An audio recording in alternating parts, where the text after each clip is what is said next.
दोस्तों, आज की कहानी आपको सोचने पर मजबूर कर देगी। अक्सर हम कई मौक़ों पर कुत्तों का नाम लेकर मिसाल दिया करते हैं। किसी को गाली देते हैं तो कुत्ते का नाम जुबान पर आता है। गाली आदमी को देते हैं, पर नाम कुत्ते का बदनाम होता है।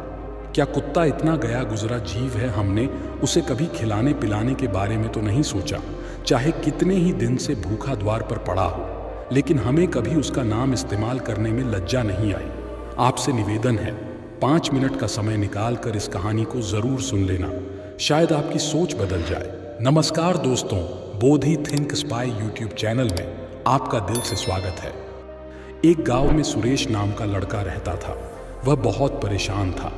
वह बस यही सोचता रहता कि मैंने पिछले जन्म में क्या पाप किया था जो मुझे अभी भुगतना पड़ रहा है। एक दिन उसे पता चला कि गांव से कुछ दूर एक महात्मा रहते हैं जो सबकी समस्या सुनते हैं। अगले दिन सुरेश उस महात्मा से मिलने के लिए निकल गया। वह पहुंचकर सुरेश ने देखा कि महात्मा अपने आश्रम में कुछ लोगों को उपदेश दे रहे थे। तभी सुरेश ने महात्मा को प्रणाम किया और कहा, गुरुदेव, मेरे मन में एक प्रश्न उठ रहा है। महात्मा ने कहा, भंते निसंकोच होकर पूछो, आपके मन में वह कौन सा प्रश्न उठ रहा है। तब सुरेश ने कहा, गुरुदेव, मैं यह जानना चाहता हूं कि कुत्ते को एक टुकड़ा रोटी खिलाने से मनुष्य को कौन सा फल मिलता है। तभी महात्मा ने बताया, अगर मनुष्य कुत्ते को रोटी खिलाने के 8 फायदे जान जाए तो कभी दुखी नहीं होगा। भंते कुत्ते को एक टुकड़ा रोटी खिलाने से मनुष्य को 8 फायदे होते हैं, तथा जो भी मनुष्य इन फायदों के बारे में जान जाता है उसका जीवन धन्य हो जाता है और उसको जीवन में कभी दुखों का सामना नहीं करना पड़ता है। जो भी मनुष्य पृथ्वी लोक पर कुत्ते को एक टुकड़ा रोटी खिलाता है उसे 8 फायदे होते हैं और वह जीवन भर सुखी रहता है और उसे मृत्यु के बाद मोक्ष की प्राप्ति होती है। महात्मा ने कहा, भंते, तुम्हें एक कहानी सुनाता हूं, ध्यान से सुनना, फिर तुम्हें सब पता चल जाएगा। एक समय की बात है। एक काले रंग का कुत्ता था। वह बहुत ही लाचार था और भूखा प्यासा था। वह गांव में सभी के घर घर जाता था, परंतु उसे कोई भी व्यक्ति रोटी का एक टुकड़ा भी नहीं देता था। वह भूख के मारे इधर उधर घूमता रहता। एक दिन वह गांव के बाहर नदी के किनारे एक ऋषि के आश्रम पर पहुंच गया और ऋषि से कहने लगा, हे मुनिवर, मुझे लगता है आप बहुत ही विद्वान तथा ज्ञानी हैं, इसीलिए मैं भूखा प्यासा आपके पास आया हूं। कृपा करके आप मुझे एक टुकड़ा रोटी का दे दीजिए, जिसे मैं खाकर अपनी भूख को शांत कर लूं। तभी वह ऋषि कहते हैं, हे स्वान, क्या तुम्हें गांव में एक टुकड़ा रोटी का किसी ने नहीं दिया जिसे तुम खाकर अपनी भूख मिटा सको।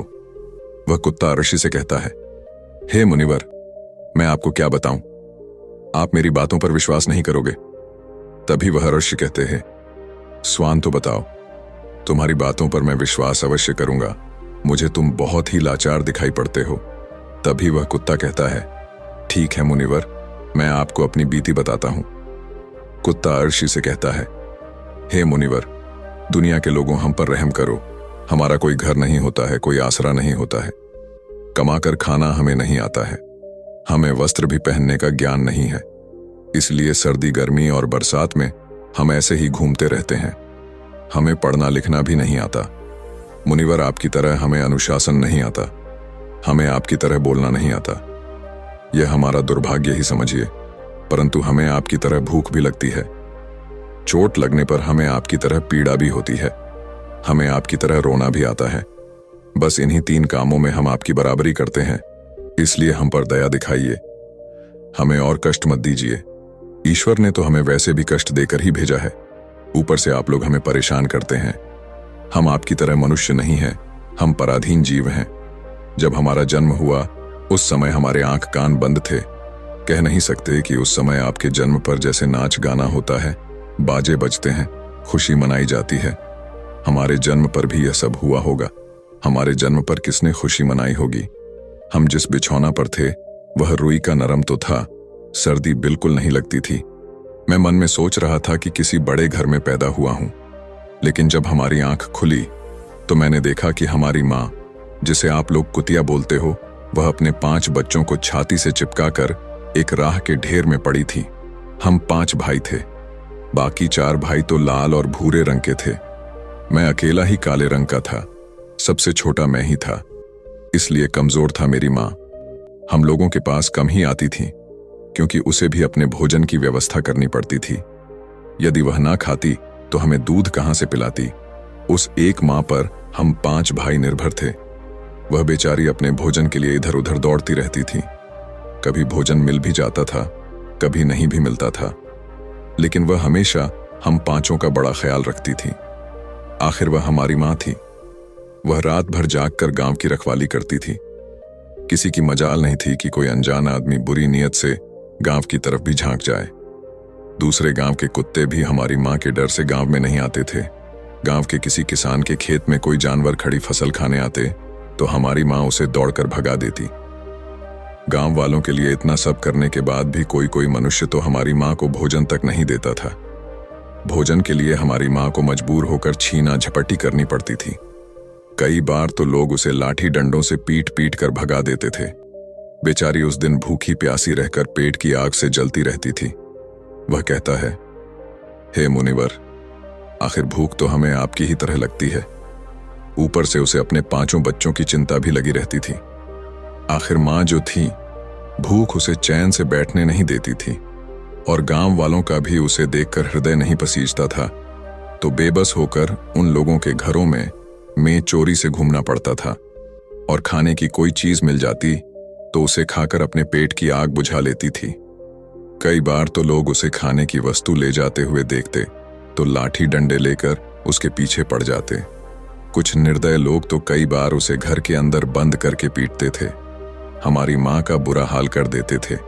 फिर वह कुत्ता आरशी से कहता है, हे मुनिवर, हमारी माँ ने क्या बिगाड़ा था? उसने सिर्फ अपने पेट के लिए भोजन ही तो चुराया था। चोरी करने का हमें कोई शौक नहीं है, पर पापी पेट हमें यह सब करने के लिए मजबूर कर देता है। एक दिन की बात है, बड़ी जोरदार बरसात हो रही थी, ओले पड़े थे, ठंडी हवा चल रही थी। उस ठंड में ठिठुरकर हमारे 3 भाई मर गए। उस दिन हमारी माँ बहुत रोई थी, लेकिन मनुष्य हमारी पीड़ा को नहीं समझा, क्योंकि उसके बच्चे थोड़े ही मरे थे। फिर वह कुत्ता कहता है, हे मुनिवर, अब हम सिर्फ 2 भाई रह गए थे। हमारी माँ हम दोनों की अच्छे से देखभाल करने लगी। फिर एक दिन उसी गांव में एक सेठ के घर पर दावत चल रही थी और अनेक प्रकार की मिठाइयां बन रही थीं। सेठ जी के घर काफी मेहमान आए हुए थे। हमारी माँ कुछ खाने की तलाश में बार बार उधर जाती, लेकिन लोग उसे दुत्कार कर भगा देते थे। किसी को उस पर इतना भी तरस नहीं आया कि एक रोटी उस बेचारी को खाने को फेंक दे। एक रोटी से उनका क्या बिगड़ जाता। मेरी माँ बार बार जाती और वहीं खड़ी खड़ी देखती रहती थी। सेठ जी के आंगन में दावत खाने का सिलसिला चालू हुआ। भोजन परोसा जाने लगा। मेरी माँ भी वहीं जाकर पूंछ हिलाने लगी। खाना परोसने वाला आदमी जब किसी काम से भीतर गया तो मेरी माँ दबे पांव रोटी लेने को चल पड़ी। फिर दूसरे आदमी ने मेरी माँ को जाते हुए देख लिया तो चारों ओर से लोग चिल्ला चिल्लाकर उसकी तरफ भागे। मेरी माँ उनकी चीख सुनकर घबरा गई। 2-3 आदमी लाठी लेकर उसके पीछे बड़े बेहरमी से दौड़े। मेरी माँ वहां से घबराकर भागने लगी, परंतु उसे वहां से निकलने का कोई रास्ता नहीं मिला, क्योंकि सामने से लोग लाठी डंडे लेकर आ रहे थे। तभी मेरी माँ वहां पर जो लोग भोजन कर रहे थे उनको लांघ कर निकल गई। आगे वह कुत्ता कहता है, हे मुनिवर, मेरी माँ अपने निकलने पर इतनी हैरान नहीं थी जितनी कि उन लोगों को देखकर हुई थी जो वहां पर दावत खा रहे थे। वह सब उठकर खड़े हो गए। उन्होंने भोजन करना छोड़ दिया और कहने लगे कि कुतिया के लांघ जाने के कारण भोजन भ्रष्ट हो गया है। सब एक दूसरे से विचार विमर्श कर रहे थे कि अब क्या किया जाए। खाना तो सब खराब हो गया है। फिर सेठ जी फूट फूट कर रोने लगे। कुछ लोग तो यह भी कह रहे थे कि भाई कुतिया के लांघने से भोजन खराब कैसे हो गया? उसने खाने में या पतलों में मुंह थोड़ी डाला है, सिर्फ ऊपर से लांघ कर ही तो गई है। और कहने लगे, शहरों में तो लोग कुत्ते को पालकर घर के अंदर सुलाते भी हैं और खिलाते भी हैं, तो इसमें कोई बुरी बात नहीं है। अगर कुतिया लांघ कर गई है तो भोजन खराब नहीं हुआ है। लेकिन उनमें से कुछ लोग बड़े घरों से ताल्लुक रखते थे। उन्होंने एक भी नहीं चलने दी। कह रहे थे कि भोजन तो भ्रष्ट हो गया है, यह हमारे खाने के लायक नहीं है। आखिरकार उन्हीं की बात मानी गई। अब तो वह सारा भोजन गरीबों में बांट दिया गया। उस दिन तो मेरी माँ को खूब पेट भर के खाना मिला था। ऐसा सुख उसने जीवन में कभी नहीं पाया था। लेकिन वह सुख उसके लिए बड़ी मुसीबत बन गया। वह भोजन करके वहां आराम से लेटी ही थी, उतने में वह सेठ डंडा लेकर वहां आ पहुंचा और उसे बुरी तरह से पीटने लगा। उसे वहां से भागने का भी कोई अवसर नहीं मिल पाया। डंडों की चोट से वह बुरी तरह से चिल्लाने लगी। मां का विलाप सुनकर पत्थर भी पिघल जाता है, पर उस निर्दय को उस पर जरा भी रहम नहीं आया। वह उसे कठोरतापूर्वक पीटता रहा। मां का वह सौर पूरे गांव में सुनाई दे रहा था। तब कुछ लोग आए और उसे समझाते हुए बोले, सेठ जी, जाने दो, भूख में तो आदमी की भी बुद्धि भ्रष्ट हो जाती है। यह तो एक पशु है, इसे अच्छे बुरे का क्या ज्ञान। अब इसे मारकर आपको क्या मिलेगा? जो होना था सो हो गया। लोगों के समझाने के बाद उसने हमारी मां को पीटना बंद किया। फिर बड़ी मुश्किल हालात में वह हमारे पास आई। मां ने आकर सारी कहानी हम दोनों भाइयों को सुनाई। हमने सोचा कि कितना कष्ट भरा है। हम कुत्तों का जीवन। आदमी एक रोटी के टुकड़े के बदले एक चोर के जितना पीटता है, बेकार है। ऐसे लोग जो हम लोगों की पीड़ा को नहीं समझते, वह कुत्ता कहता है, हे मुनिवर। एक दिन की बात है, उसी गांव के बाहर एक ब्राह्मण आकर ठहरा हुआ था। उसने अपने भोजन के लिए एक जगह चुल्ला बनाया और उस पर दाल बनाने के लिए रख दी। उसके बाद आटा गोद कर रख दिया। वह वहीं पास में कुएं पर पानी लेने चला गया। इधर कहीं से मेरी मां भी घूमती हुई वहीं पहुंच गई। उसने आटे को देखा तो सोचने लगी कि शायद इस आटे का कोई मालिक नहीं है। यही सोचकर वह उस आटे को खाने लगी। उधर उस ब्राह्मण ने कुएं के पास से देखा कि उसका आटा एक कुतिया खा रही है, तो वह बड़ा दुखी हुआ। वह बेचारा रोने लगा, क्योंकि वह भी 2 दिनों का भूखा और थका हुआ था। कुछ लोगों ने उसे कहा, अरे ब्राह्मण देवता, इस कुतिया ने तुम्हारा भी आटा बिगाड़ दिया। कल तो इसने सेठ जी की पूरी रसोई बिगाड़ कर रख दी। ब्राह्मण दुखी होता हुआ बोला, भाई, मुझे क्या मालूम था, यह दुष्ट कुतिया मेरे आटे को खाने के लिए घात लगाए बैठी है। ब्राह्मण ने न आव देखा न ताव लाठी लेकर उस कुतिया के ऊपर टूट पड़ा। मां उस आटे को ठीक से खा भी नहीं पाई थी, पर उससे ज्यादा कि उस पर लाठी बरस गई। महीनों तक मेरी मां लड़खड़ाते हुई घूमती रही। तब उस दिन समझ में आया कि आदमी कितना खुदगर्ज है। हम उसका कोई भी कार्य करते हैं तो भी वह हमें नहीं समझता। आगे वह कुत्ता कहता, हे मुनिवर, हमारी कमी यह है कि हम उन्हीं मतलबी इंसानों के अधीन रहना चाहते हैं जो हमें कष्ट देता है, जो हमें प्यार से खिलाता है। हम उसके कितने काम आते हैं यह नहीं पता। उनके घर की रखवाली तो करते ही हैं, साथ ही साथ और भी बहुत सारे लाभ हैं जिन्हें मनुष्य नहीं जानता। महात्मा ने कहा, यदि मनुष्य कुत्ते को रोटी खिलाने के फायदे जान जाए तो अपने जीवन में होने वाले नुकसान से बच सकता है। आज मैं आपको बताऊंगा कुत्ते को रोटी खिलाने के 8 फायदे। मनुष्य को पता नहीं है कि जब भी घर में रोटी बनाई जाती है तो सबसे पहली रोटी गौ माता की होती है और पिछली रोटी कुत्ते की होती है। महात्मा ने कहा, ऐसा ही विधान भगवान ने बनाया था, लेकिन भगवान के बनाए उस विधान को भूलकर मनुष्य अगली और पिछली रोटी स्वयं ही खा जाता है। इसका दुष्प्रभाव उसके जीवन पर पड़ता है। कुत्ता वह प्राणी है जिसको रोटी खिलाने से मनुष्य के जीवन में पड़ने वाले ग्रहों के दोष भी दूर हो जाते हैं। महात्मा ने कहा, कुत्ते को रोटी खिलाने का पहला फायदा, कुत्ते को रोटी खिलाने से शनि का नकारात्मक प्रभाव कम हो जाता है। शनि ग्रह जब अपनी कुदृष्टि डालता है तो हर मनुष्य बर्बाद हो जाता है। जिस व्यक्ति पर उनकी महादशा का आरंभ हो जाता है तो बने बनाए काम अपने आप बिगड़ने लगते हैं और वह मनुष्य आर्थिक तंगी का शिकार हो जाता है। उस स्थिति में व्यक्ति यदि कुत्ते को रोटी खिलाता है तो उस पर शनि का दुष्प्रभाव बहुत ही कम हो जाता है। कुत्ते को रोटी खिलाने का दूसरा फायदा, कुत्ते को रोटी खिलाने से भाग्य आपके पक्ष में हो जाता है।